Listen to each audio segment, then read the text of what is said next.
Hi, my name's Seth Castile with Underwater Dogs.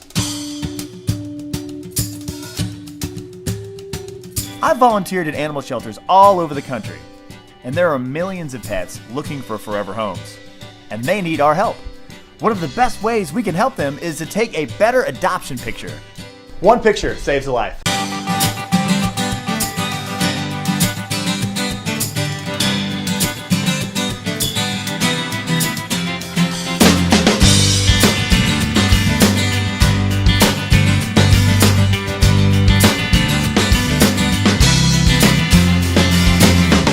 In this video, I'm going to teach you how to photograph dogs to help them find forever loving homes. When photographing dogs, I always recommend teaming up with a partner. This is my friend Allison, and this is our model, Stella. The reason why you team up with someone, it just helps make your job as a photographer much, much easier. For example, Allison here is responsible for handling Stella, keeping her on a lead, kind of keeping her calm, and making sure she's not jumping around, running off across the park or etc. So it's a safety thing. She wants to keep Stella safe and allows me just to focus on taking the picture. So this is a 50mm lens by Canon, and the reason I use this lens, it's very fast. It creates this very amazing fairy tale effect of the dog's face. So imagine just a picture of the dog's face, their eyes are in focus, and everything in the background is kind of blurred out. It looks like a fairy tale. It's very appealing, and it looks like a very positive situation. So again, when working with animal shelters and rescues, you know, some people would think that it could be a potentially negative thing, and it's really not. So we always want to make sure that we make the pictures as positive as we possibly can. And one of the ways to do that is to make these dreamy pictures with this particular lens here. Obviously, it's important also to see what Stella looks like. You know, maybe is Stella small? Is she big? You know, does she have interesting markings?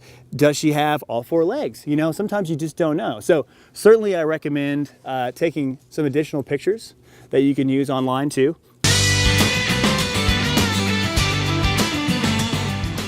Here's Dee Dee. She's a little Chihuahua also. Hi, Dee Dee. You ready? Come over here, Dee Dee. I think Dee Dee might be a lap dog. When working with dogs, it's important to really limit your number of distractions. For example, having all these people around, they're all distractions. Little Dee Dee here is interested in saying hello to you, to you, to you, even to the camera. So Dee Dee's kind of distracted, so we're gonna ask these friends to take a hike for a minute. They can come back later. Now, with fewer people around, it's more likely Dee Dee is gonna be responding to me. We'll get a better picture that way. I'm always trying to engage with Dee Dee, so I'm either using some food, a treat, you know, that Dee Dee's allowed to have, or a squeaker toy or some kind of noise, or I can make some kind of a visual sign. So I always want Dee Dee to try to look directly into the camera lens. So for example, hey Dee Dee, look. Dee Dee, look at this. So I'll see if I can engage with Dee Dee like this. Dee Dee's interested in the treat. And then I'll kind of pull the treat away, and then I'll put the squeaker right above my camera lens, see if Dee Dee will look right at me. Boom, there's a picture. Good job, Dee Dee. Okay, you can have a treat now. Good job.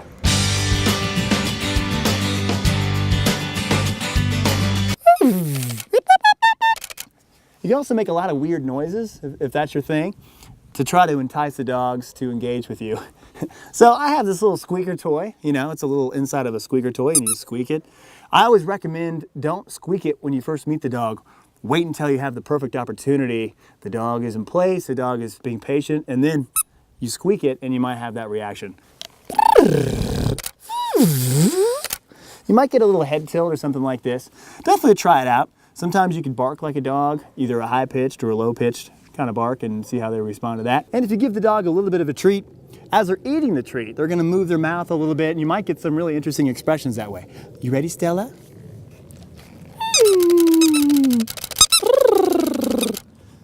As you can see, I just took about 100 pictures, so I always joke, if you take enough pictures, at least one of them will turn out. This is Chubbs, our special needs Chihuahua friend. He's helping us out today. Remember, when photographing dogs, you always want to be on their level. You don't want them looking up at you, you want them looking at you. So with Chubbs, for example, he's a tiny dog. So unless you're 3 inches tall, you're gonna need to be on his level. So you're probably gonna need to be laying in the dirt, on the ground, crawling through the mud. If crawling through the mud is not your thing, then I would recommend using a table, like this picnic table here. All we can do is sit down, we put Chubbs up here on the table, make sure you're still working with a partner to make sure Chubbs doesn't go diving off the table. But I can put Chubbs right here on this table. I'm right at his eye line. I can take a picture of Chubbs and help him get out of here.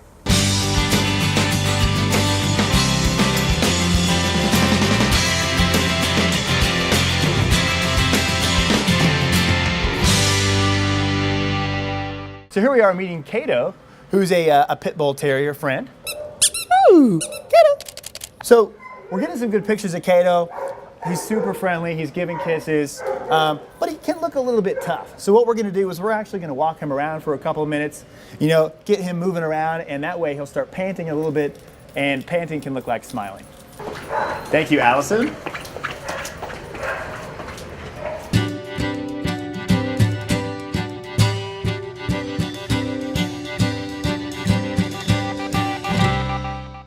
Ooh, Good, good, good. Excellent. So we had a dog that's super friendly, but looks kind of tough. Ran him around for a second, and now we got a nice smiling shot.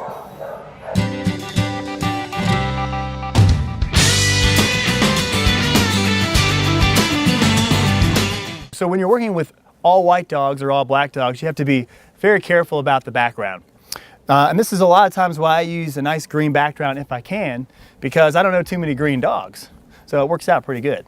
But if I was working with Stella in a different place, I would want to try to avoid putting her up against a white wall, for example. I'd like to show some kind of a contrast between Stella and the background so she really stands out. I mean, the focus is about the dog. And if I was working with a black dog, I would want to be very careful about putting them against like a black wall. You can see in these examples that putting a black or white dog in the wrong setting can really hide what the dog looks like. By pulling the dog out of the shadows and into a bright setting with natural light, you can get some fantastic shots.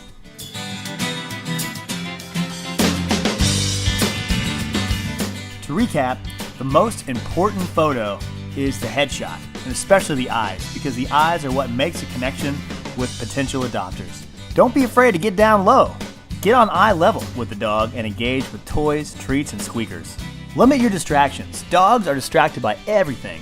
You want to make sure your subject is focused on you. If you're working with a dog that looks kind of tough, try running him around in circles for a couple minutes. That way the dog will start panting, and panting looks like smiling. My favorite backdrop is a green bush. If you put your dog in front of that green bush, you're going to have a nice natural green setting in the background with no distracting elements. It's the perfect photo. And finally, remember to be patient. Getting frustrated will never help. Sometimes you'll get your winning shot in a few seconds. Sometimes it may take you 20 minutes or longer. This experience should be positive for the pet and positive for you. Have fun, and you're going to get some great shots that will save lives.